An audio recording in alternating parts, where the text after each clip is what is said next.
Assalamualaikum warahmatullahi wabarakatuh. Puji syukur kita panjatkan kehadirat Allah Subhanahu wa taala atas nikmat yang terus dilimpahkan kepada kita semua, baik nikmat iman, nikmat Islam, nikmat kesempatan, dan pastinya juga nikmat kesehatan. Salam serta salawat selalu tercurah kepada junjungan kita Nabi besar Muhammad SAW, keluarganya, sahabatnya, semua pengikutnya hingga akhir zaman. Semoga kita termasuk yang mendapatkan syafaat oleh beliau nanti di yaumil akhir. Pertama-tama saya ucapkan terima kasih kepada segenap pengurus Dewan Kemakmuran Masjid Raudatul Jannah dan juga para jemaah, bapak-bapak, ibu-ibu pada sholat subuh yang dirahmati dan cinta Allah Subhanahu wa taala. Perkenalkan, kami Dr. Cahyo mewakili Predikti, Perhimpunan Dokter Digital Terintegrasi Indonesia, mewakili ASPETRI, Asosiasi Pengobat Ramuan Tradisional Indonesia, dan mewakili secara khusus klinik kami, Klinik Holistik Rumah Sehat Holistik Indonesia. Pada kesempatan yang baik ini, acara ini kami namakan Manasik Kesehatan. Adapun manasik kesehatan ada dua tujuan. Tujuan pertama adalah memberikan edukasi, pendidikan kesehatan dalam rangka mencegah khususnya terhadap penyakit degeneratif, penyakit jantung, koroner, dan stroke masih menduduki peringkat pertama sebagai penyebab kematian nomor 1 di dunia, termasuk di Indonesia. Lalu Badan Kesehatan Dunia WHO menetapkan negara kita Indonesia menduduki peringkat ke-6 sebagai penderita penyakit diabetes mellitus atau kencing manis. Angkanya terus bertambah Bapak Ibu sekalian. Oleh karena itu perlu adanya upaya pencegahan. Tentunya tindakan preventif harus dimulai didasari, dilandasi dengan promotif pendidikan kesehatan. Dan semoga kedatangan saya ke sini lewat acara manasik kesehatan ini bisa menjadi ilmu yang bermanfaat buat Bapak Ibu sekalian. Lalu tujuan kedua dari kedatangan kami, dari kegiatan manasik ini, kami akan memperkenalkan sebuah konsep pengobatan holistic integrated medicine. Pengobatan gabungan antara pengobatan medis konvensional ala barat dan pengobatan tradisional ala timur. Yang baik-baik kita ambil, yang tidak sesuai ilmunya dengan syariat Islam kita buang jauh-jauh. Dan hari ini seperti tadi sudah disampaikan di awal, ada tema yang akan kami angkat, judulnya adalah kenapa penyakit kronis sulit untuk disembuhkan dan cara sehat ala Rasulullah SAW. Durasinya kurang lebih 45 menit, kita bagi menjadi 3 sesi. Sesi pertama materi, nanti dilanjut dengan tanya jawab. Setelah tanya jawab, nanti saya akan memaparkan 7 cara sehat ala pengobatan holistik, yang dimana di dalamnya adalah cara-cara sehat ala Rasulullah SAW. Baik Bapak Ibu sekalian, sebelum masuk materi, saya ingin bercerita sejarah berdirinya pengobatan holistik di Indonesia. 20 tahun yang lalu, setelah kami lulus menjadi seorang dokter, kebetulan kami lulusan Fakultas Kedokteran Universitas Islam Sultan Agung Semarang, Unisula Semarang. Awalnya saya ingin melanjutkan pendidikan spesialis bedah, tapi niat berubah. Tahun 2004 saya memutuskan belajar pengobatan tradisional, tepatnya Tibum Nabawi. Pada saat itu dari Semarang, kami belajar di Institut Al-Waida Malaysia. Salah satunya kawan kami, kebetulan adik kelas kami, Dr. Jaidul Akbar. Ya. Kami sama-sama belajar pengobatan tradisional, dan saya juga mendapatkan kesempatan luar biasa untuk belajar sampai ke Cina, tepatnya di kota Beijing dan kota Ankwok, untuk belajar pengobatan TCM, Traditional Chinese Medicine. Nah, setelah kami mendalami pengobatan tradisional, bukan berarti kami meninggalkan ilmu pengobatan medis yang kami dapatkan di bangku kuliah, tidak, tetapi justru kami kawinkan, kami gabungkan. Ya, ilmu pengobatan tradisional digabungkan dengan pengobatan medis. Yang baik-baik ilmunya kita ambil, kita serap, yang tentunya tidak sesuai dengan syariat Islam kita buang jauh-jauh. Nah, Bapak Ibu sekalian, disinilah saya menemukan jawaban. Jawaban atas pertanyaan, apa benar penyakit seperti diabetes, hipertensi, sakit jantung, apalagi sakit stroke, gagal ginjal, kanker, adalah penyakit yang tidak dapat disembuhkan? Kalau Bapak Ibu didiagnosis, divonis dokter di luar sana sakit yang tadi saya sampaikan, yang saya sebutkan, entah itu diabetes, hipertensi, penyakit tersebut menurut ilmu kedokteran tidak dapat disembuhkan dan harus minum obat seumur hidup. Itu menurut ilmu kedokteran ala barat. Tetapi ada salah satu hadis, hadis inilah yang membuat saya pada akhirnya hijrah dari pengobatan medis ke pengobatan holistik. Ya. Hadis ini berbunyi, li kulli da'in dawaun. Setiap penyakit pasti ada obatnya. Ya. Jadi Allah menciptakan penyakit, berikut juga menciptakan obatnya. Maka berobatlah kamu, kata Nabi. Dan jika obat tersebut tepat ke penyakitnya, tepat kena penyakitnya, insya Allah akan sembuh, tentunya dengan seizin Allah. Bagaimana caranya? Nah, ini tantangan buat kami, tantangan buat para dokter. Bagaimana caranya menyembuhkan penyakit diabetes? Karena tidak ada yang tidak mungkin. Kalau Allah sudah berkehendak, insya Allah bisa. Kan begitu? Ya. Bagaimana caranya menyembuhkan penyakit diabetes? Sementara ilmu yang saya dapatkan di bangku kuliah mengatakan kalau orang sudah sakit diabetes tidak akan sembuh. Minum obat seumur hidup. Hipertensi, jantung, apalagi stroke. Nah, bagaimana caranya? Ternyata setelah kami mendalami pengobatan tradisional itu kan banyak metodenya. Ada metode tibum nabawi, ada pengobatan dari India namanya Ayurveda India, ada pengobatan dari Cina namanya traditional Chinese medicine. Dan ternyata obat yang dapat menyembuhkan penyakit kita itu ada 3, Pak. Ini kita bicara fisik. Tubuh manusia terdiri dari 3 unsur, body, mind, and soul. Fisik, pikiran, dan jiwa. Kita baru bicara fisik nih. Ya. Obat untuk fisik kita, untuk penyakit kita ada 3. Satu adalah obat yang kita minum, baik itu obat kimia maupun herbal. Kedua, obat itu ternyata ada dalam makanan kita. Jadi makanan kita juga obat, Pak.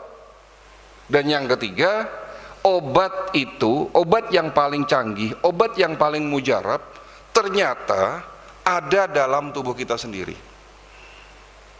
Allah menciptakan manusia itu canggih, Pak. Manusia adalah makhluk yang punya kemampuan secara otomatis dapat mengobati dirinya sendiri tanpa kita sadari.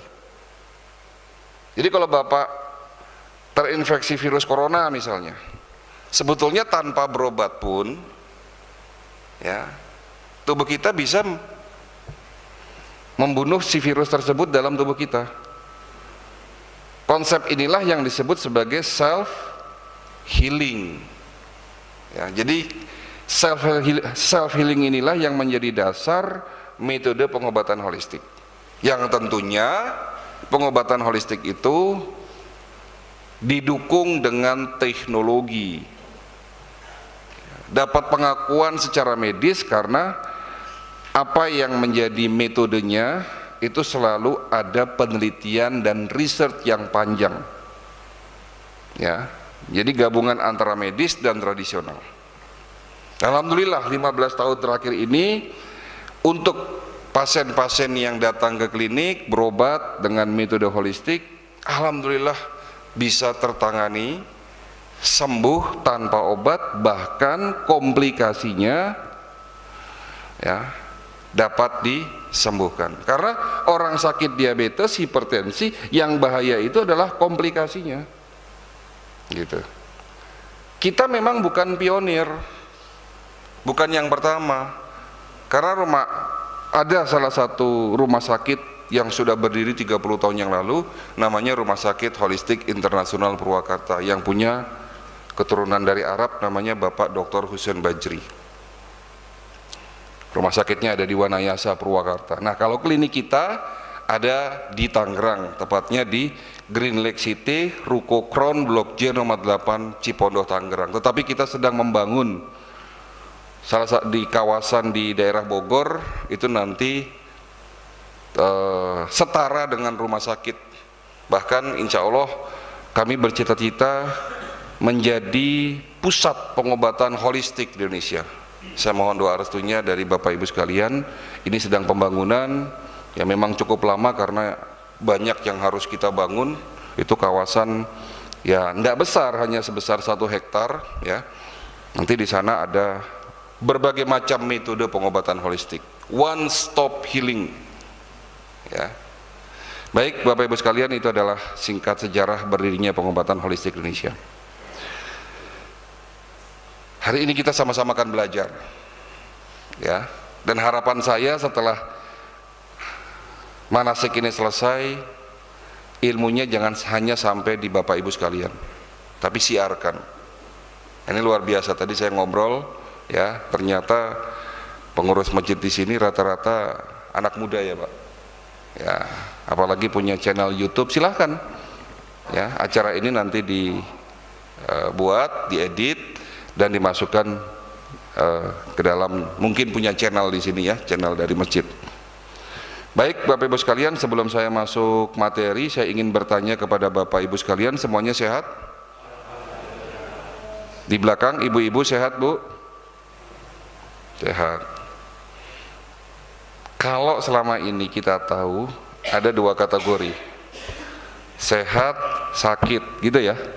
Kalau tidak sehat ya sakit. Tapi ternyata ada kategori ketiga, sehat, sakit, yang paling banyak jumlahnya 70%, tidak sakit. Tidak sakit belum tentu sehat. Orang sakit diabetes belum tentu merasakan sakit. Orang sakit kanker belum tentu merasakan sakit. Orang sakit ginjal, gagal ginjal belum tentu merasakan sakit. Jadi ada kategori ketiga, tidak sakit. Ternyata WHO menetapkan 70% penduduk dunia itu kondisinya tidak sakit namun juga tidak sehat. 70%. Jadi di sini siapa yang sehat? Atau siapa yang tidak sakit? Gitu kan? Oke. Kenapa penyakit kronis sulit disembuhkan Bapak Ibu sekalian? Karena temanya pertanyaan, materinya jawaban pastinya. Ada 3 jawaban. Yang pertama, karena gaya hidup kita yang salah. Salah menurut siapa? Salah benar ini kan harus ada indikatornya. 1, salah menurut ilmu kesehatan, dan kedua, salah menurut ajaran dari Rasul. Bapak Ibu sekalian, kita tahu bahwa Nabi kita manusia yang sehat. Konon ceritanya sakitnya beliau hanya 2 kali. Pertama di saat beliau diberikan racun. Pernah dengar peristiwa ini? Pernah ya? Tidak perlu saya bahas lagi. Yang kedua, di saat beliau menjelang mau wafat. Lalu muncul pertanyaan, apa rahasia beliau sehat? Nah, kita ini sekarang masih suasana Maulid Nabi nih. Apa hikmah dari Maulid Nabi? Ya mengikuti ajarannya beliau, ya termasuk sunnahnya beliau. Nah, kita hari ini bicara kesehatan, gitu kan? Bicara kesehatan. Ada hadis kedua yang menjadi kunci dari metode holistik yang berkembang di dunia. Ya, banyak para ahli kesehatan, ya, gara-gara hadis ini akhirnya berpikir, ya, Ternyata penyakit itu asalnya dari apa? Nah, hadisnya berbunyi begini, tidak ada tempat yang lebih buruk kecuali di dalam perutnya anak Adam. Tidak ada tempat yang lebih buruk kecuali di dalam perutnya anak Adam. Maksudnya apa? Nabi ingin mengatakan di dalam tubuh kita ada bagian tempat terburuk. Ada di mana? Perut. Perut itu konotasinya sistem pencernaan. Nah, kalau bicara pencernaan berarti hubungannya dengan apa yang kita makan. Terjawab, Pak, kenapa bangsa kita banyak yang sakit diabetes, hipertensi, jantung, stroke? Buktinya apa, Dok? Rumah sakit rame. Sebelum pandemi pun rumah sakit rame. Yang datang ke klinik saya itu ya tidak jauh-jauh dari hipertensi, diabetes, stroke, jantung. Angkanya terus bertambah. Kenapa pandemi COVID-19 sampai hari ini belum berakhir? Salah satunya karena memang banyak yang sakit. Sebelum ada pandemi pun banyak yang sakit. Gitu loh. Kenapa bisa begitu? Karena pola makan bangsa kita ini berubah sejak 30 tahun yang lalu. Maksudnya berubah gimana, Dok? Ayo kita buktikan. Siapa di antara Bapak Ibu yang di rumahnya tidak punya mie instan? Yang nggak punya tunjuk tangan. Semuanya punya berarti, tidak ada yang tunjuk tangan. Nah, ibunya ketawa semua ini. Saya kalau nganterin istri ke mall belanja, saya perhatikan ibu-ibu. Pertama kali yang diambil apa? Mie instan. Seolah-olah mie instan menjadi makanan pokok. Ya. Oke, pertanyaan kedua, siapa di antara Bapak Ibu yang dalam waktu 1 minggu tidak makan goreng-gorengan? Ada enggak yang nggak makan goreng-gorengan seminggu ini? Pertanyaan ketiga, siapa di antara Bapak Ibu yang setiap hari makan minimal 3 jenis buah-buahan? Setiap hari makan buah minimal 3 jenis. Ada enggak? Enggak ada.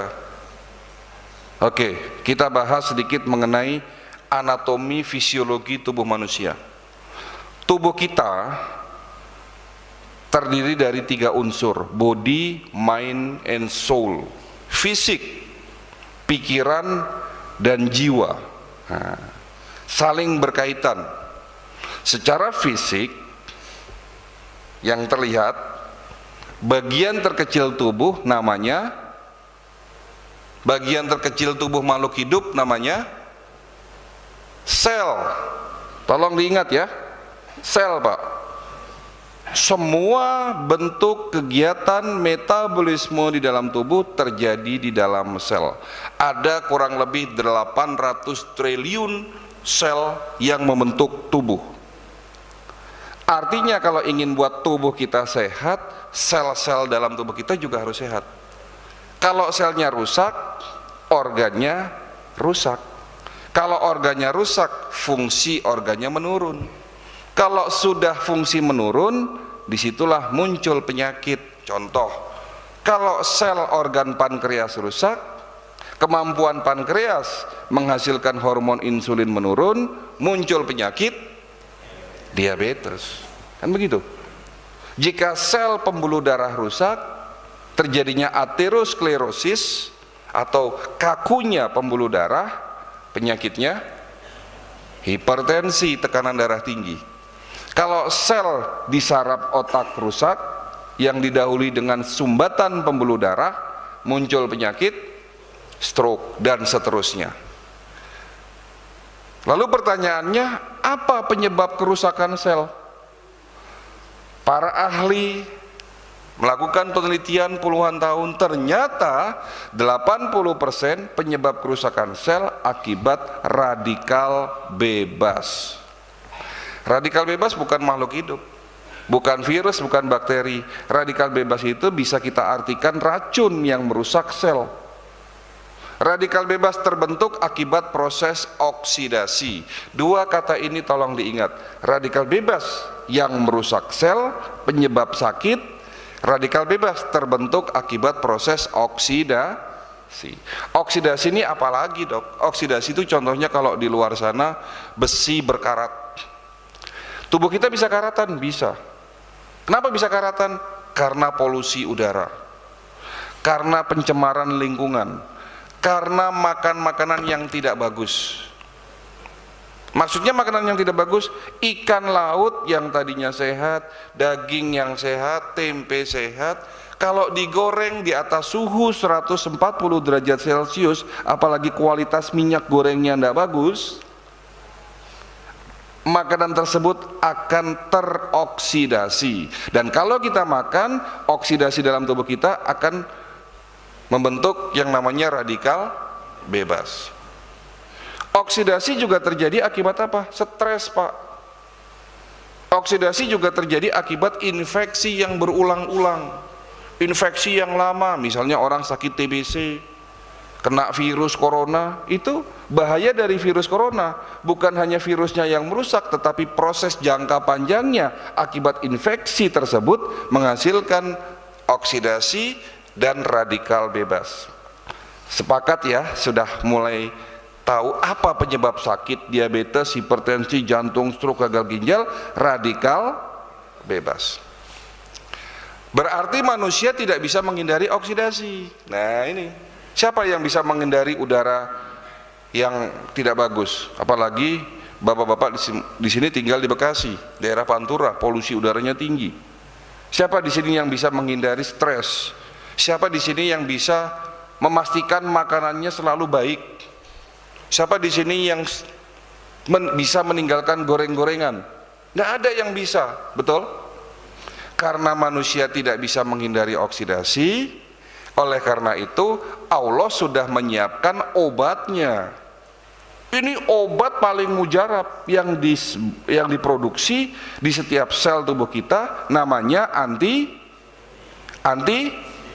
antioksidan. Antibody ceritanya beda lagi nanti. Nama juga oksidasi. Ada penangkalnya namanya antioksidan. Antioksidan jenisnya ratusan, tetapi ada dua antioksidan yang diproduksi dalam tubuh kita, ini menjadi super antioksidan, glutathione dan superoksid dismutase. Nah, ini nggak usah diingat, cukup tahu bahwa sel-sel tubuh kita memproduksi antioksidan. Tetapi Bapak Ibu sekalian, setelah Bapak umurnya 40 tahun, secara fisiologis ya, produksi antioksidan di dalam sel-sel tubuh kita sudah mulai menurun. Makanya Rasul bilang, hati-hati bagi mereka, bagi umatku yang masuk usia 40 tahun.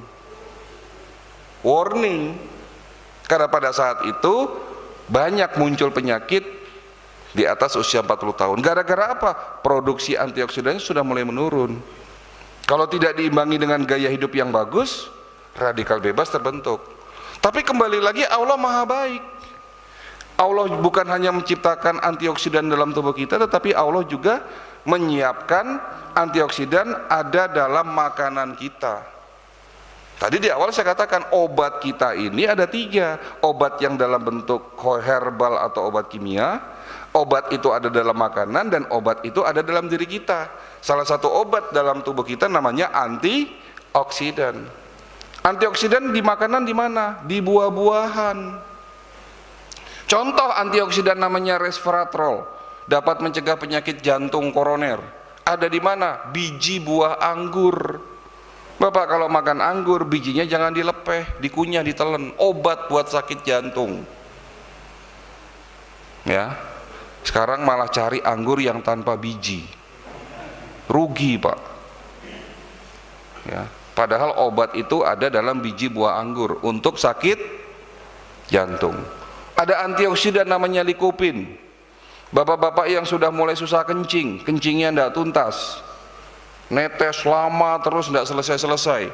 Penyakitnya apa Pak itu? Prostat.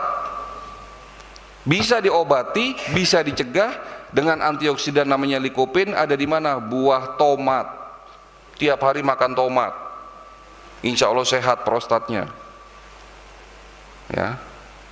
Antioksidan namanya bromelin, dapat mencegah penyakit kanker. Ada di mana? Buah nanas. Bapak, ibu ya, terutama ibu kalau motong nanas, bonggol tengahnya yang keras jangan dibuang. Di situ kandungan bromelinnya paling tinggi. Malah dibuang toh.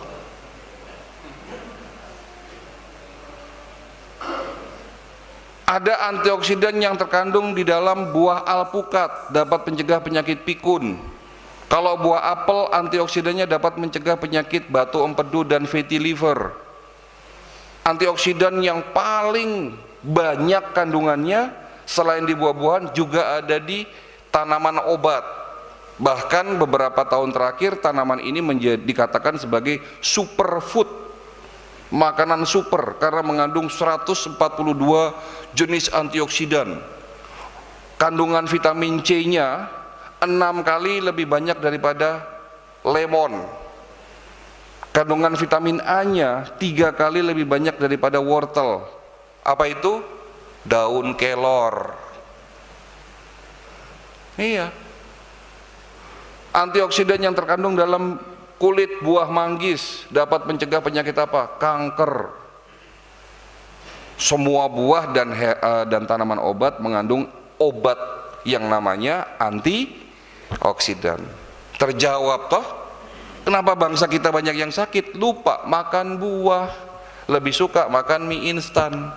Coba tanya sama adik-adik di luar, kalau diajak ke mall, milih makanan tradisional atau KFC? Suruh milih tuh, makanan tradisional atau KFC? Pasti dipilihnya KFC, McDonald. Padahal di negara asalnya sendiri dikatakan makanan tersebut adalah golongan makanan junk food. Makanan junk food artinya makanan sampah. Kenapa disebut makanan sampah?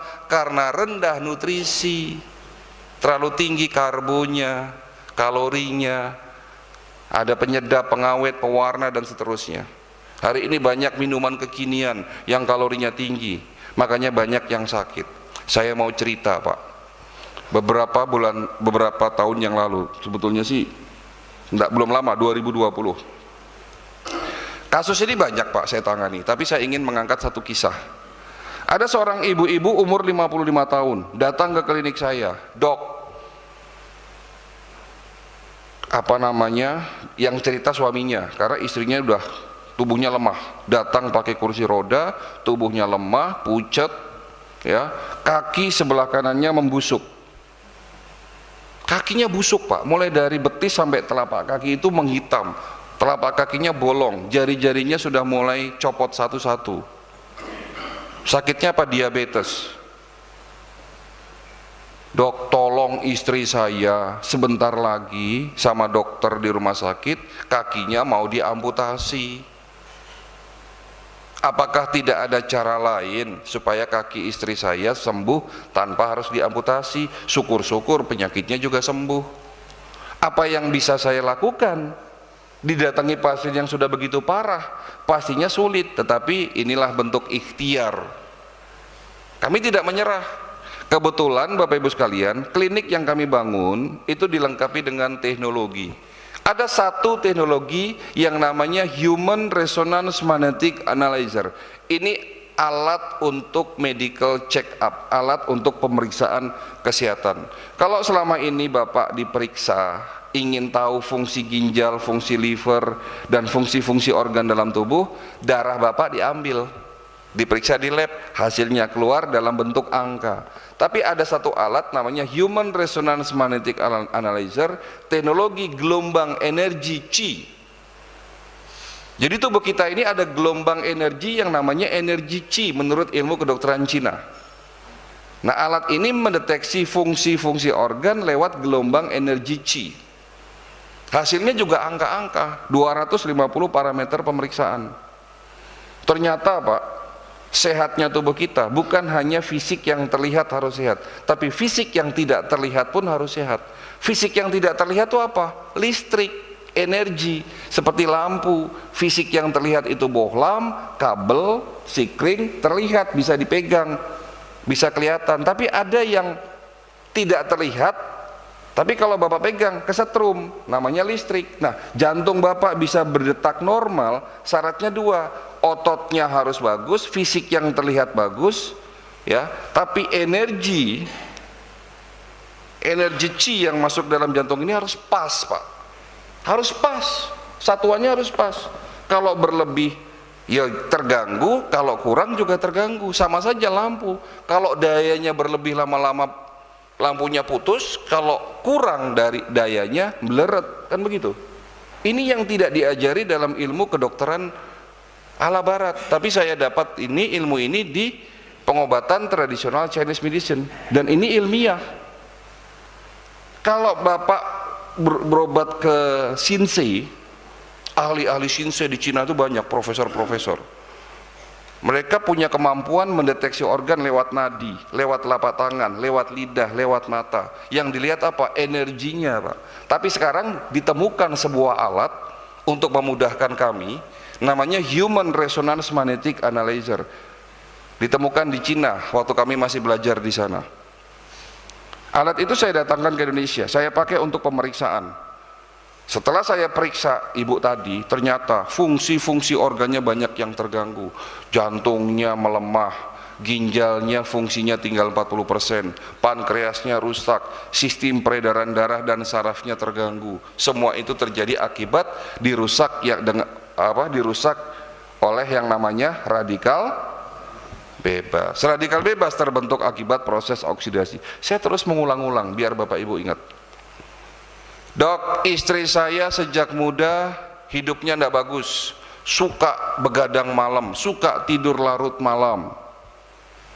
Nah, kebetulan beliau ini dosen, Pak, istrinya di S3, doktor. Memang begadang malamnya buat belajarnya sampai malam, tapi tidak bagus. Kenapa? Karena jam 11 sampai dengan jam 1 malam, tolong perhatikan, jam 11 sampai dengan jam 1 malam, di saat kita tidur pulas, tubuh kita akan melakukan dua proses yang penting. Satu, regenerasi sel. Dua, detox. Tubuh kita sedang melakukan bersih-bersih dari sisa-sisa metabolisme radikal bebas. Ya, syaratnya apa? 2 jam itu harus sudah tidur. Kalau tidurnya di atas jam 1, radikal bebas terbentuk. Ya. Dok, istri saya sejak muda sukanya makan malam. Banyak riset penelitian orang yang makan kurang dari 4 jam sebelum tidur malam, radikal bebas akan terbentuk lagi. Dok, istri saya tidak suka minum air putih, minum air putihnya sedikit, paling 1 hari 2-3 gelas, selebihnya minum teh manis. Ya sudah, usia 45 tahun beliau sakit diabetes, usia 55 tahun terjadi komplikasi di mana-mana. Berarti apa yang harus dilakukan ibu tadi? Mau tidak mau, suka tidak suka, dirubah gaya hidup yang salah, baru minum obat. Alhamdulillah, walaupun agak ngeyel, ibu ini agak ngeyel nih, susah dok kalau enggak begini begitu katanya, susah terus. Ya susah sembuhnya, saya bilang ya, kalau apa-apa bilang susah, ya sembuhnya juga susah, saya bilang begitu. Ya akhirnya mau tidak mau beliau ngikutin saran saya.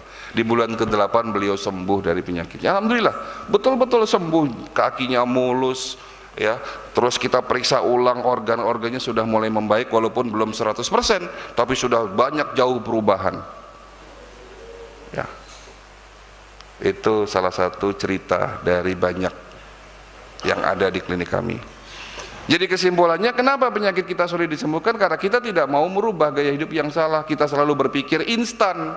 Selama ini kita sakit, sembuhnya hanya dengan obat. Tidak. Obat itu ada 3, tadi saya sudah sebutkan. Itu kita bicara fisik ya. Baik, kita lanjut jawaban kedua. Kenapa penyakit kronis sulit disembuhkan? Pengobatan yang keliru. Nah, ini semakin menarik nih. Datang ibu-ibu umur 58 tahun, dok, pinggang saya sakit. Sakit pinggang penyakit bukan, Pak? Sakit pinggang itu penyakit bukan? Bukan. Itu alarm. Cara tubuh ngasih tahu kita, Tugas dokter mencari tahu kenapa sakit pinggang, dicari tahu penyakitnya apa, ginjal kah? Ginjal aja bisa batu ginjal, infeksi kan begitu, tumor, ya, atau saraf kejepit kah, atau apa? Datang ke klinik saya, katanya saya sudah diperiksa, tapi belum ketemu penyakitnya. Diperiksa tulang belakang saya, ternyata bukan saraf kejepit. Diperiksa ginjal saya, dok, ternyata ginjal saya normal. Karena belum ketemu penyakitnya, dokter hanya memberikan obat pereda nyeri. Bosan dok minum obat pereda nyeri, sudah 5 bulan tidak sembuh-sembuh. Lah iya, karena penyakitnya belum diobati. Yang diobati hanya rasa sakitnya tok, kan begitu. Datang ke klinik, konsultasi sama saya. Tolong saya diobati, nanti dulu jangan tanya obat, saya tidak tahu penyakit ibu apa. Terus gimana dok? Periksa holistik, pemeriksaan holistik. Maksudnya pemeriksaan holistik, holistik itu artinya menyeluruh. Nah kita punya teknologi kedua. Kalau teknologi pertama itu dari Cina, teknologi kedua ini penemunya orang Rusia, Pak. Alat ini sudah dipakai oleh Rusia sejak 30 tahun yang lalu untuk pemeriksaan para astronot di sana. Tapi baru populer ini 10 tahun terakhir ini. Masuk Indonesia pun belum lama, saya dapatkan alat ini baru 4 tahun. Nama alatnya 3D NLS Bioscanner. Ya. Alat ini mirip CT scan MRI yang ada di rumah sakit, mirip, tapi teknologi dan cara kerjanya beda. Alatnya tidak besar. Kalau CT scan MRI kan alat besar, masuk lorong gitu kan. Tapi kalau alat ini besarnya hanya semeja ini. Tiduran di sebelah alat, dipasangkan ke kepala. Nanti hasilnya keluar gambar organ 3 dimensi full color sampai dengan tingkatan sel. Berikut dengan tingkat kerusakan selnya. Apa saja yang diperiksa? Seluruhnya Pak, tidak pilih-pilih, dari kepala sampai jempol kaki kelihatan semua Pak. Nah, ini cukup canggih. Saya datangkan kurang lebih 4 tahun yang lalu. Rumah Sakit Holistik Internasional Purwakarta juga punya alat ini. Ya, memang alat ini dipakai di rumah sakit dengan konsep holistik. Ya. Ibu itu saya periksa yang sakit pinggang, alhamdulillah penyakitnya ketemu, ada di rahim, ada kista yang meradang. Nah, ketahuan kan penyakitnya, baru saya resepin obatnya. Alhamdulillah 3 minggu sembuh. Datang lagi bapak-bapak umur 65 tahun, dok saya sering mual, sering kembung, ada nyeri di ulu hati. Kira-kira sakit apa Pak? Mual, kembung, nyeri ulu hati, sakit apa? Hah? Nggak pernah mual Bapak? Kembung, nyeri di ulu hati, sakit apa? Sakit mah, so angin gitu kan. Kalau Bapak sakit mah minum obat apa? Ya proma. Salah enggak itu? Benar. Sakit mah minum proma benar, polisilen, milanta, obat-obat antasid namanya. Tapi kalau sudah lama enggak sembuh-sembuh, pasti ada something wrong. Belum tentu sakit mah. Ternyata setelah kami melakukan pemeriksaan holistik dengan alat pertama, dengan alat kedua, hasilnya keluar, saya nyatakan, Bapak tidak sakit mah. Tapi apa dok? Batu empedu. Nah kalau sakit batu empedu sembuh enggak pakai proma? Ya enggak sembuh, obatnya keliru. Makanya tadi saya katakan, kenapa penyakit kita sulit disembuhkan? Bukan sulit, tapi pengobatan yang keliru. Kita selalu kira-kira. Datang lagi ibu-ibu umur 30 tahun, dok sakitnya tuh di sini katanya. Ya, sambil goyonan gitu kan dia. Saya divonis sakit jantung dok. Sama siapa yang vonis? Dokter spesialis jantung. Buktinya apa? Bawa hasil rekam jantung. Saya lihat, oh iya benar sakit jantung. Salah nggak dok? Ya kita buktikan aja dengan alat scanning kami. Setelah keluar, benar sakit jantung.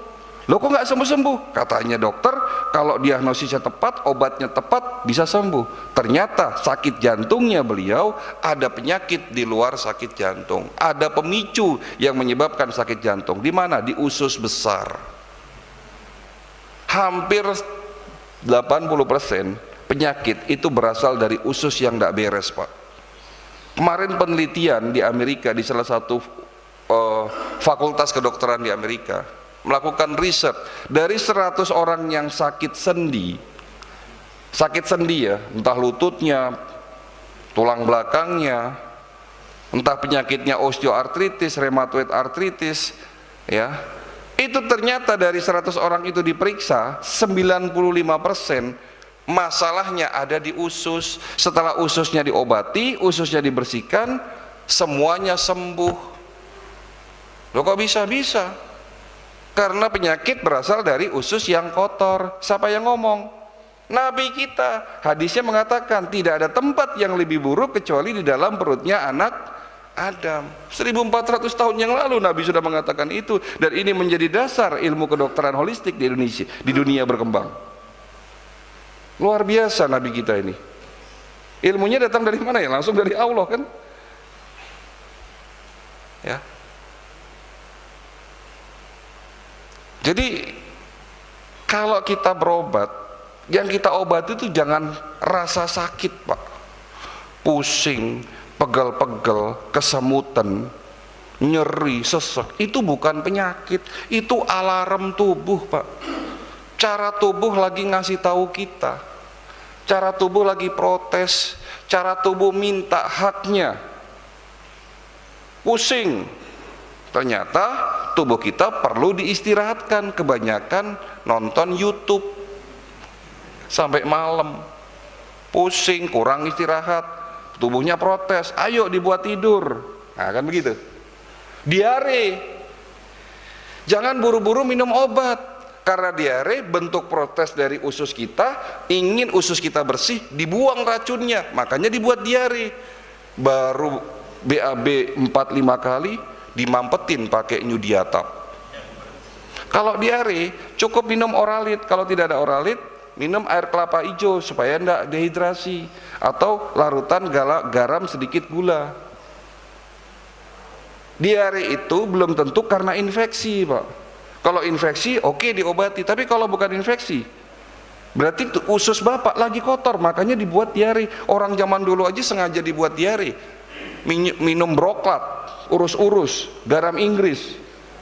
Tapi sekarang sudah jarang orang seperti itu, ya. Betul ya Pak? Ya. Jadi jawaban kedua, kenapa penyakit kronis sulit disembuhkan? Pengobatan yang keliru. Kenapa diabetes saya tidak sembuh-sembuh? Obat metformin, glimipirid, glibenclamid itu adalah obat yang selama ini Bapak minum sebagai penderita diabetes, itu hanya untuk nurunin gula. Kalau pankreas dan darahnya tidak diobati, tidak dibersihkan, tidak disembuhkan, ya seumur hidup sakit diabetes.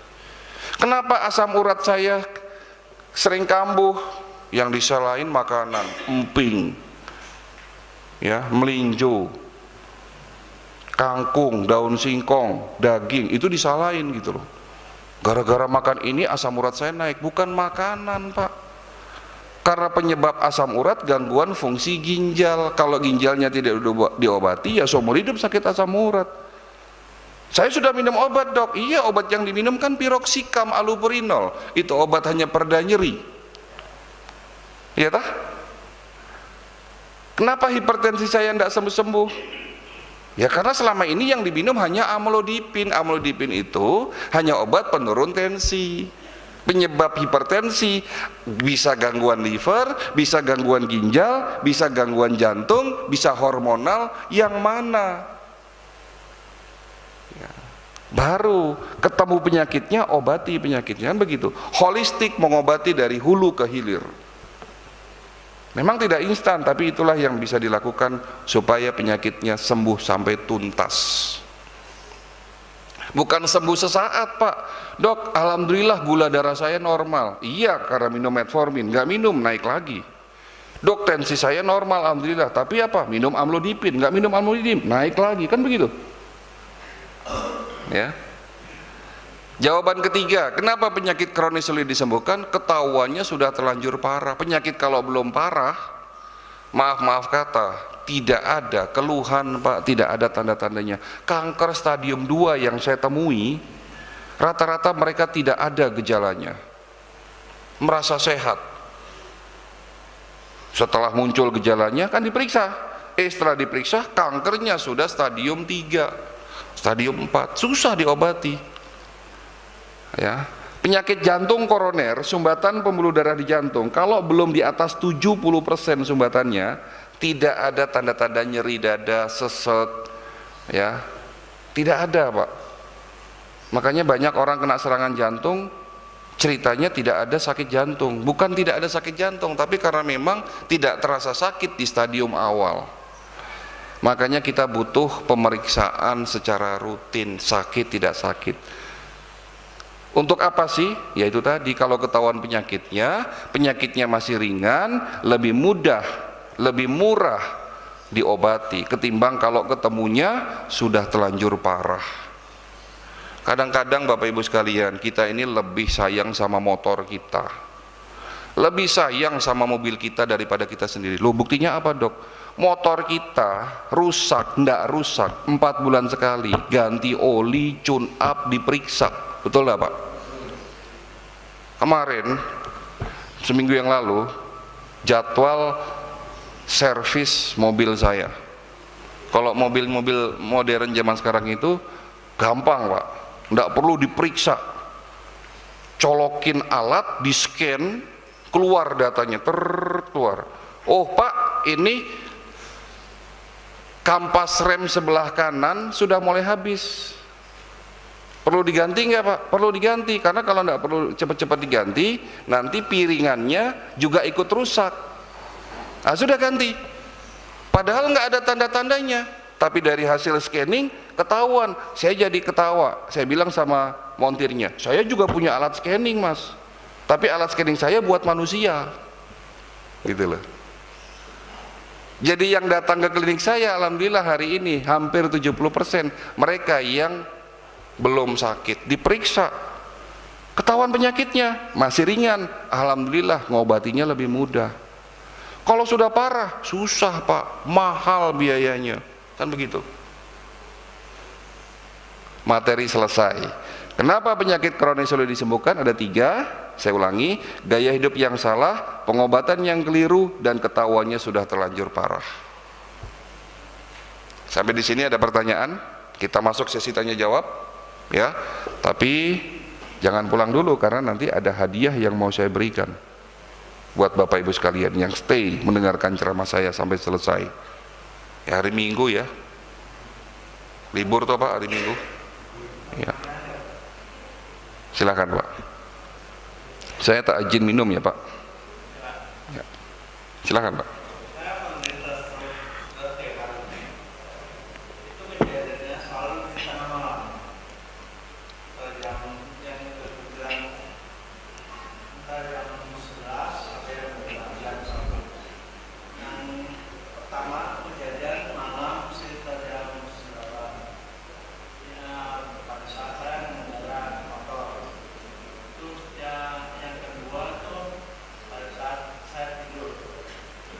Kejadiannya jam 1 malam. Terus Berarti 2 kali Bapak kena serangan stroke? 3. Oh, 3 kali? Iya. Yang ketiga itu saya kejadiannya malam sekitar jam 12-an. Pada saat bangun tidur, pada saat tidur. Pada saat saya berbalik kok nggak bisa gitu. Ya. Pertanyaannya apa Pak? Pertanyaan saya, kenapa pada saat itu terjadi penyakit itu? Ya. Cukup? Ya. Sebetulnya kasus stroke itu terjadi bukan malam hari, Pak. 60% kasus stroke yang saya tangani rata-rata di pagi hari subuh. Karena pada subuh hari itu darah kita tekanannya sedang rendah. Di saat oksigen di otak tidak masuk ke dalam otak, otak kita akan mengalami infak, kerusakan. Tetapi kalau malam hari berarti tekanan darahnya lagi tinggi-tingginya. Karena pada jam itu radikal bebas lagi tinggi-tingginya. Makanya pada jam itu tadi saya katakan jam 11 sampai jam 1 malam harus tidur pulas. Karena pada saat itu tekanan darah lagi tinggi-tingginya. Kalau pecah pembuluh darah, stroke. Stroke-nya sebelah kanan. Ya. Apa yang harus diobati oleh beliau? 1, ususnya dibersihkan, darahnya dibersihkan, saraf otaknya diperbaiki. Sumbatan pembuluh darah di otak ini dibuka semua. Nanti otak yang sudah mulai rusak dikasih nutrisi supaya terjadi regenerasi sel.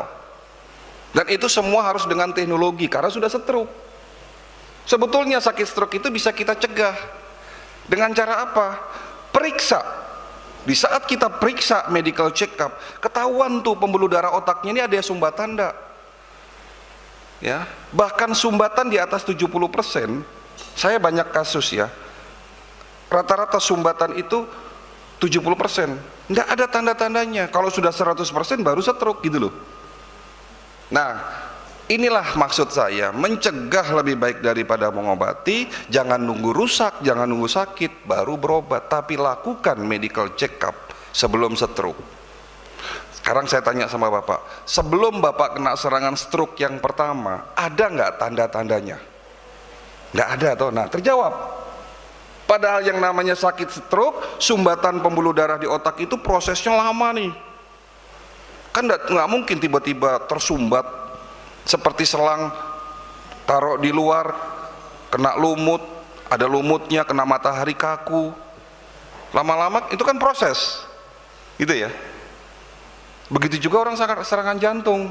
Contoh Ashraf Sinclair, kata BCL istrinya, suami saya enggak pernah ada sakit-sakit jantung, tapi meninggal kena serangan jantung. Dulu Haji Mas Said meninggal kena serangan jantung di saat main futsal. Padahal kata istrinya enggak pernah Haji Mas Said itu ngeluhin sakit dada, sesek. Olahragawan kok. Loh kok bisa olahragawan sakit jantung? Ya bisa. Satu hal yang belum dilakukan kebanyakan masyarakat kita, apa? Medical check up. Kenapa? Takut ketahuan penyakitnya, Dok, kalau periksa. Itu terus yang menjadi alibi gitu loh. Takut ketahuan penyakitnya, Dok. Ntar kalau tahu penyakitnya malah jadi stres. Jangan, Pak. Akan lebih mudah ngobatin penyakit kita kalau ketahuannya masih ringan gitu loh. Kalau sudah parah ya susah diobati. Ya kemarin juga ada pasien begitu.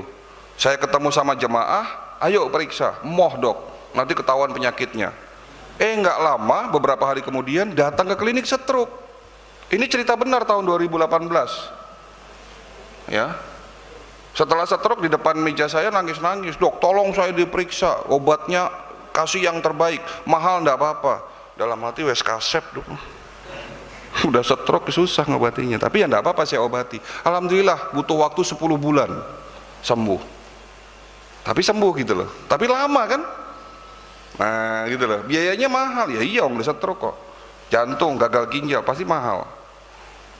Ya. Gitu ya, Pak. Ada pertanyaan lain? Silahkan. Assalamualaikum warahmatullahi wabarakatuh. Berbicara masalah buah, Dok. Ya. Sebagai sumber antioksidan itu bagus mana buah impor sama buah lokal? Buah lokal, orang Indonesia diberikan anugerah sama Allah produsen buah terbesar di dunia. Buah terbaik justru ada di Indonesia, Pak. Buah yang bagus-bagus diekspor keluar, malah yang nggak bagus masuk ke Indonesia. Banyak pestisidanya, banyak kandungan lilin, banyak rekayasa genetik. Yang dari luar, terutama dari Cina. Buah nggak usah yang mahal-mahal, pepaya, pisang, jambu, nanas, murah-murah kok. Ya Pak. Apel Malang, nggak usah apel Australia mahal. Anggur ya Indonesia ya punya, stroberi berlimpah. Buah duet Pak, tahu duet? Sekarang udah jarang. Itu kandungan antioksidannya tinggi loh Pak. Buah yang ungu, warnanya ungu, itu bagus buat jantung Pak. Buah duet, buah anggur, ya. Stroberi itu juga bagus buat jantung. Jadi kalau makan buah itu cari buah lokal, ya. Makan buah di saat musimnya. Nah, ini catatan. Makan buah itu di saat musimnya. Kalau makan durian ya jangan makan durian di luar musim durian loh Pak. Bukan karena susah dicari, bukan karena mahal, tapi kalau ada duren di luar musim duren, ini pasti ada something wrong nih. Pasti rekayasa genetik nih. Pohon durennya dipaksakan dengan hormon supaya berbuah setiap saat. Nah, itu yang nggak bagus. Sesuatu yang dipaksakan tidak mengikuti kaidah alam akan ada efek samping. Makan ayam, yo kalau milih ayam yang bagus ayam negeri daripada ayam broiler, karena ayam broiler itu waktu potongnya hanya 45 hari, dipaksakan dengan hormon. Tapi kalaupun harus makan ayam broiler atau ayam negeri, jangan pernah makan leher dan swiwi. Tahu swiwi? Sayap. Karena di situ kandungan hormonnya paling tinggi. Hati-hati, pencetus kanker, Pak. Enak dok sayap sama swiwinya, apa lehernya? Ya iya. Kalau ngomongin enak ya susah, Pak. Ya, baik, ada pertanyaan lain? Ya, silakan. Waalaikumsalam warahmatullahi wabarakatuh.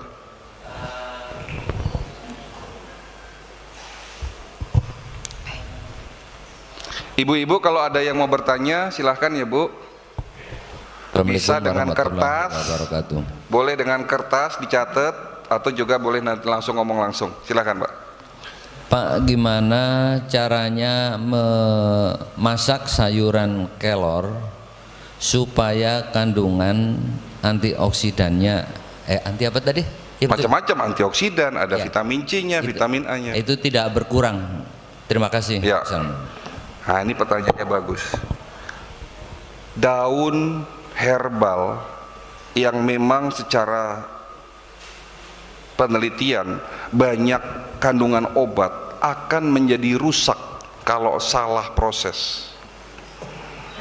Kalau lebih baik yang namanya daun-daun itu jangan direbus Pak, dikeringin pakai sinar matahari, kering, sedikit dimasukin oven 5 menit biar lebih kering, 95% kekering kandungan airnya hilang, baru di blender.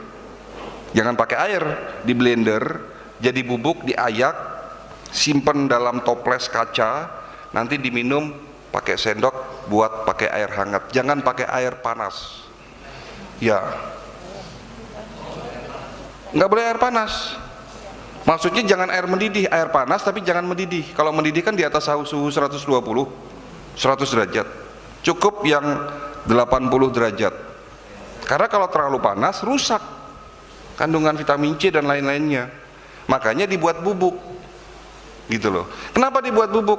Karena yang namanya herbal, daun-daunan masih ada getah, masih ada racun yang dapat merusak ginjal. Kalau daun daun-daunan direbus-rebus, Bapak tidak tahu caranya, ngerebus, tidak tahu dosisnya, ginjalnya lama-lama rusak, gagal ginjal Pak. Saya orang herbal, tapi ilmunya harus ada toh. Jangan sampai kita pokoknya kalau herbal alami sehat, belum tentu. Karena di luar sana juga banyak tanaman-tanaman yang tumbuh di tempat yang tidak bagus Pak, berpolusi, tanahnya tidak bagus. Contoh lagi buah pace. Nah ini tolong perhatikan pace. Buah pace itu buah yang paling banyak manfaatnya, buat diabetes, buat hipertensi, buat sakit kanker. Tapi buah pace kalau hidup di tanah yang tidak bagus, itu buah pacenya beracun Pak. Hati-hati makan buah pace. Hidup di bawah septic tank, di atas septic tank, nah, yang diambil sama pohon itu ya dalam septic tank Pak, beracun Pak. Jangan dimakan, malah jadi merusak ginjal sama liver Pak ya. Itu satu ya. Jadi kalau kita makan herbal itu ngelihat ini numbuhnya di mana, cara masaknya gimana, dan yang ketiga cara prosesnya ini benar atau enggak. Kemarin habatus sauda yang ada di toko-toko obat herbal setelah diperiksa di Badan POM ternyata ada jamur yang dapat merusak liver, nama jamurnya ofloxacin. Habatus sauda jelek enggak? Enggak jelek, sunnah Rasul toh. Habatus sauda bagus ya, dapat meningkatkan energi, ada vitaminnya, mineralnya, semua banyak, mengandung potasium, menguatkan jantung. Tapi ternyata kalau tercemar sama jamur merusak liver. Kenapa bisa begitu? Cara prosesnya salah, gitu loh. Jadi kalau melakukan segala sesuatu ya tanya sama yang berilmu. Bekam sunnah Rasul untuk membersihkan apa? Darah. Dari apa? Radikal bebas. Tapi kalau caranya salah, hati-hati, malapetaka. Bekam dah, sunnah Rasul dah. Aku tidak berjalan ketika malam aku diisrokan kecuali para malaikat berkata, ya Muhammad, perintahkan umatmu untuk berbekam. Sebaik-baiknya pengobatan adalah hijamah. Pengobatan terbaik menurutku ada 3, minum madu, bekam, dan kis. Tapi aku melarang umatku berobat dengan cara kis. Artinya bekam sudah direkomendasikan sama Kanjeng Nabi gitu. Tapi kalau caranya salah, yang membekam itu tidak mengerti ilmu bekam, selesai Pak, hati-hati, malapetaka. Nah gitu ya Pak. Oke, mungkin terakhir dari ibu-ibu ada minta tolong dari teman-teman masjid. Ada? Kalau tidak ada saya lanjutkan. Ada? Ditulis aja. Oke. Ya.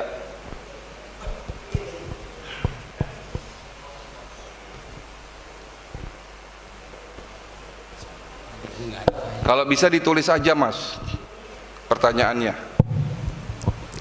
Assalamualaikum warahmatullahi wabarakatuh. Waalaikumsalam. Terima kasih Bapak Dokter bisa ketemu pagi ini. Yang ini saya tanyakan to the point saja. Pertama, apa kaitannya hadis Rasul yang menyatakan inna adama muhlikati syahwatul batni, sesungguhnya mara bahaya yang sangat besar adalah karena nafsunya perut.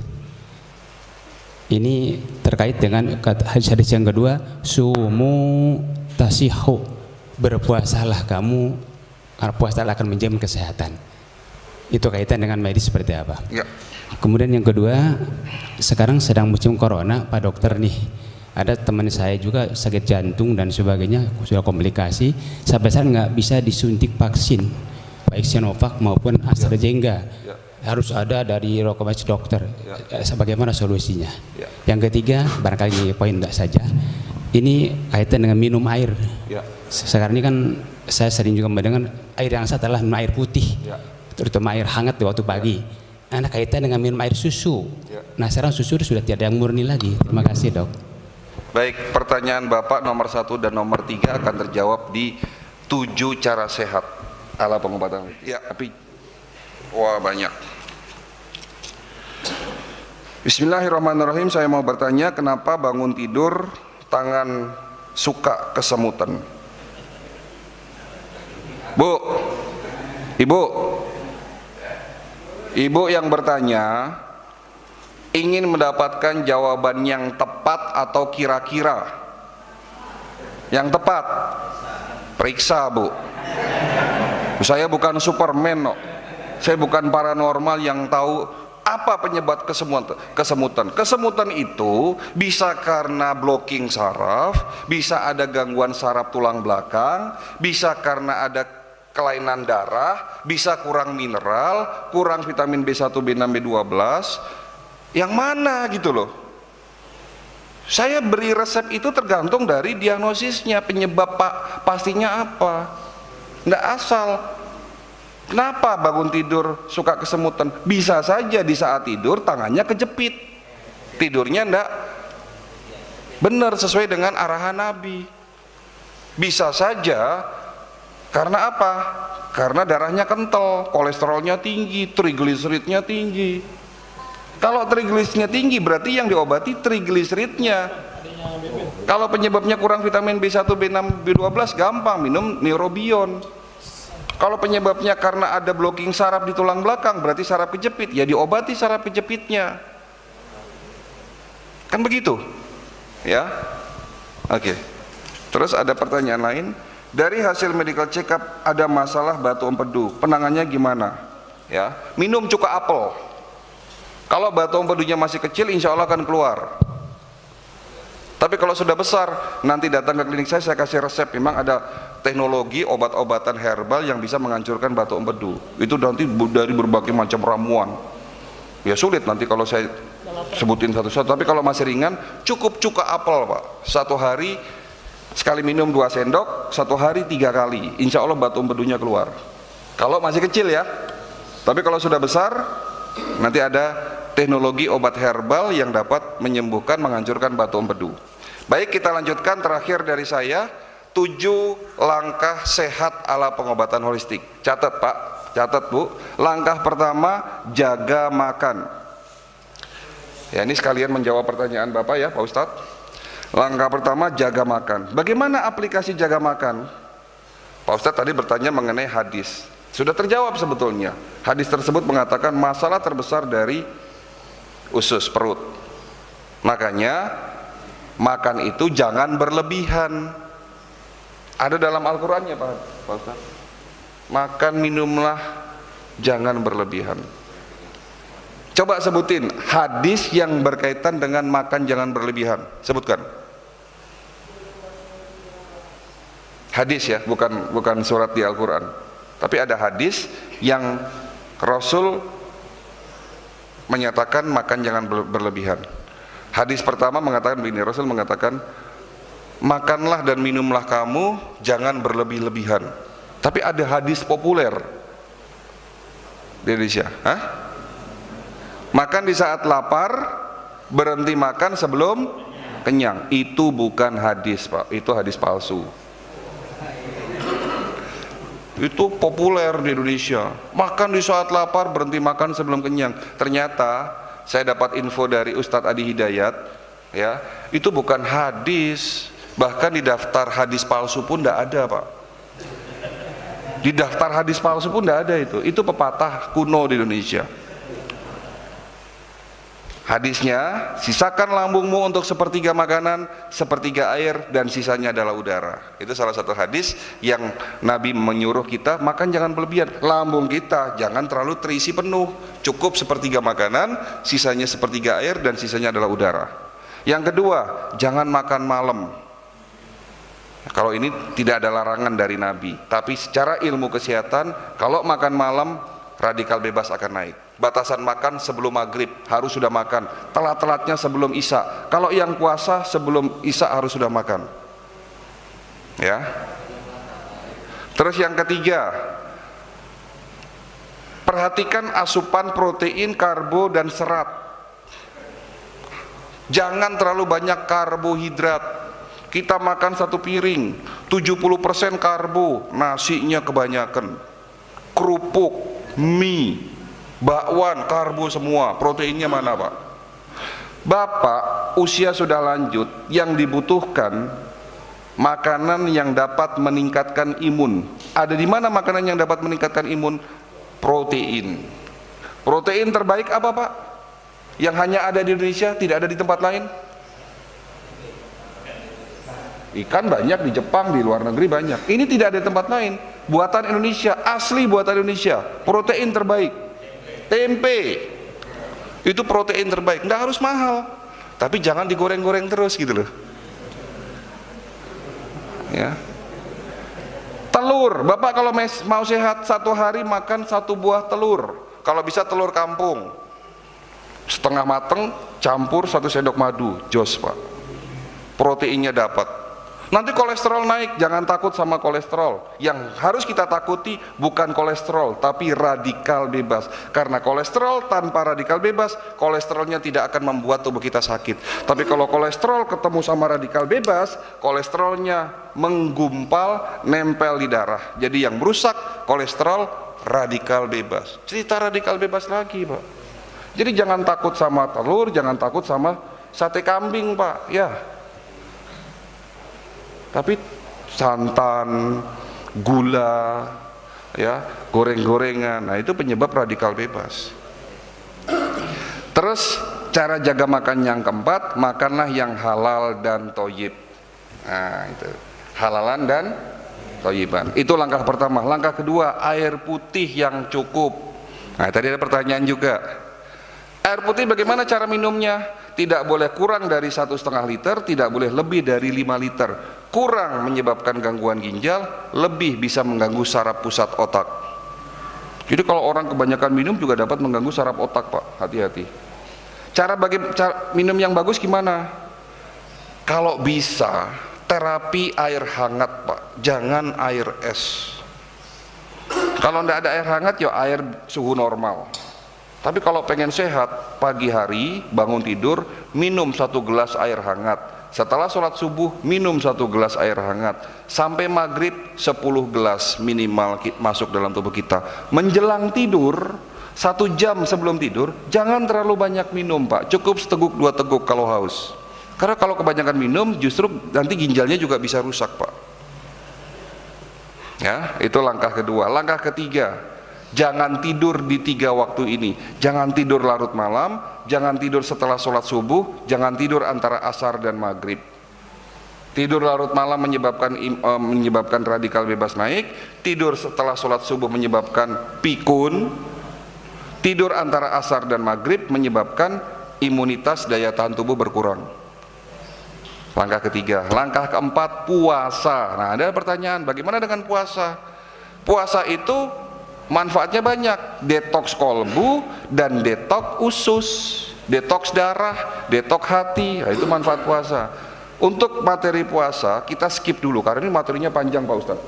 Insya Allah nanti kalau ada waktu, semoga nanti ada waktu, ada kesempatan di bulan Ramadan tahun depan saya datang lagi ke sini untuk memberikan ceramah dengan materi puasa dari sisi kesehatan. Ya, kita skip dulu, tapi insya Allah orang yang sering berpuasa bonusnya sehat Pak. Ya, itu langkah keempat. Langkah kelima, ada hadis yang berbunyi, di dalam tubuhmu ada segumpal daging, dan jika segumpal daging itu rusak maka rusaklah seluruh tubuhmu. Kalau sehat ya sehat pula, kata Nabi. Yang dimaksud Nabi apa itu? Hati. Langkah kelima, jaga hati. Dari apa? Penyakit hati, iri, dengki, sombong, takabur, suka marah-marah, ngeremehin orang. Ya, sampai-sampai Rasulullah kalau mau sehat, bahagia. Bahagiakan diri kita dan bahagiakan orang lain. Bagaimana cara sederhana membahagiakan orang lain? Berikan senyuman, karena senyum itu ibadah. Cukup sederhana membahagiakan orang lain, senyuman. Tapi kalau bapak lewat tetangga lalu dikasih cemberut, seujon jadinya Pak. Kalau udah seujon apa? Hatinya kita jadi sakit Pak, sakit hati. Lu kok saya dicemberutin sama si A, si B gitu kan. Nah, ya.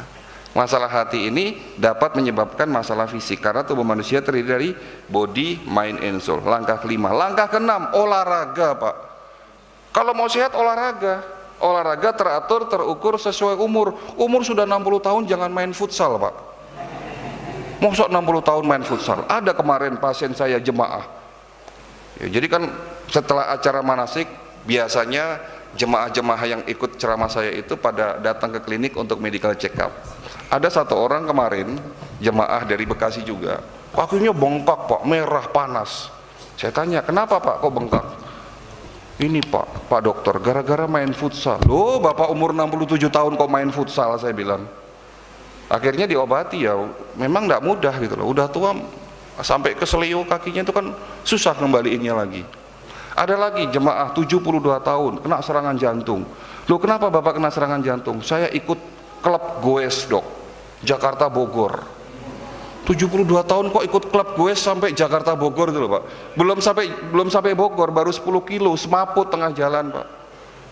Bawa ke rumah sakit kena serangan jantung. Untung tertangani gitu loh. Nah, olahraga buat usia-usia 60 tahun, senam pernafasan, senam tai chi, senam Li Tien Kung. Bagus Pak senam Li Tien Kung.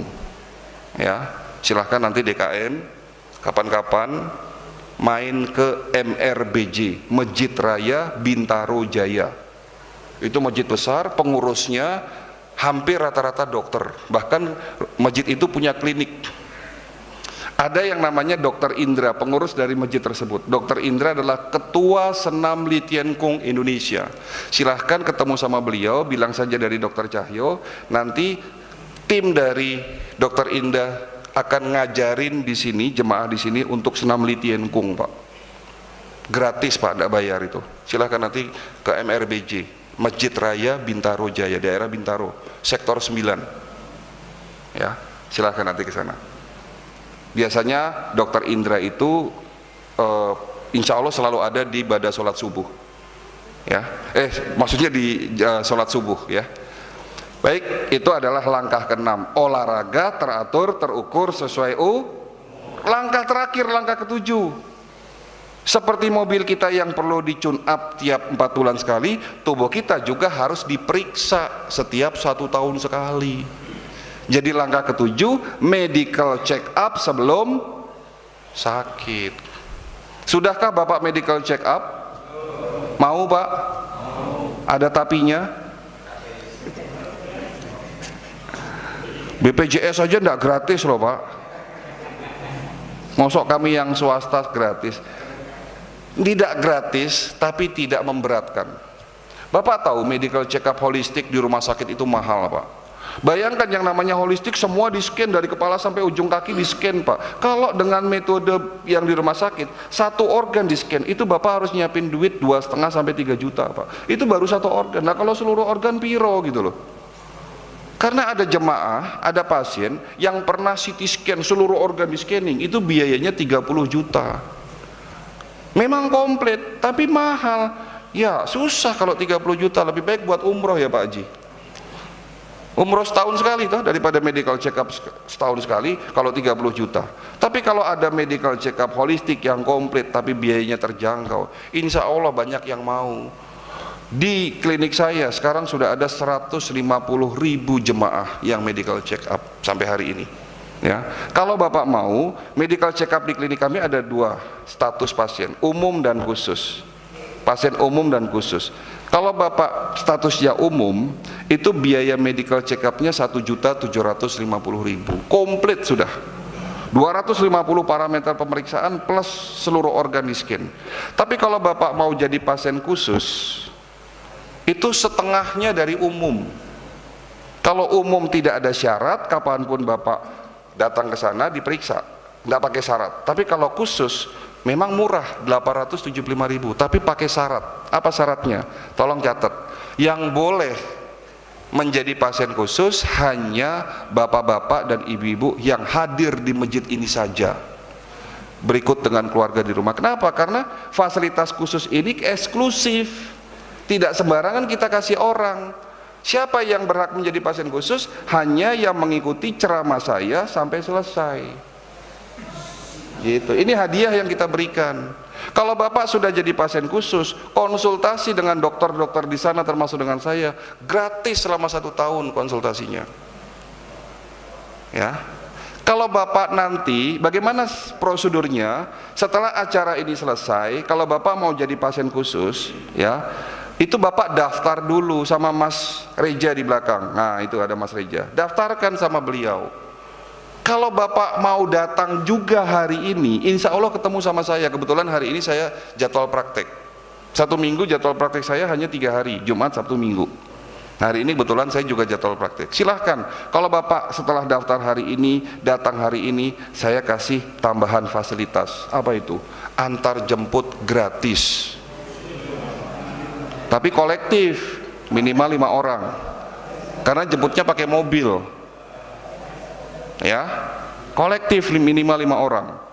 Bagaimana caranya? Nanti bilang sama Mas Reja di belakang, Dok saya mau dijemput. Kumpul di sini 8:30, jam 9 sudah berangkat pakai mobil kita. Diperiksa di klinik, medical check up komplit, konsultasi sama saya. Kalau ada ketemu penyakitnya, insya Allah nanti ada solusinya. Ya, kita pulangin lagi sampai selesai. Itulah yang namanya manasik kesehatan, mulai dari teori sampai prakteknya apa? Prakteknya medical check up. Nanti setelah medical check up saya akan memberikan buku gratis buat Bapak. Judulnya Body Mind Soul. Itu ada buku petunjuk di mana dalam buku itu ada contoh-contoh ramuan herbal, contoh buah-buahan yang dapat dimix untuk penyakit kalau nanti ketemu penyakitnya di dalam medical check up. Ya, mudah-mudahan ini solusi buat kita semua. Pesan saya jangan tunda-tunda, karena tunda-tunda lupa nanti Pak. Ya, cukup sekian dari saya. Semoga acara ini menjadi ilmu yang bermanfaat. Mohon maaf kalau penyampaian kami ada yang kurang baik. Kesempurnaan hanya milik Allah. Sementara saya sebagai manusia banyak salahnya. Ya, akhirul kata wabillahi taufiq wal hidayah. Wassalamualaikum warahmatullahi wabarakatuh.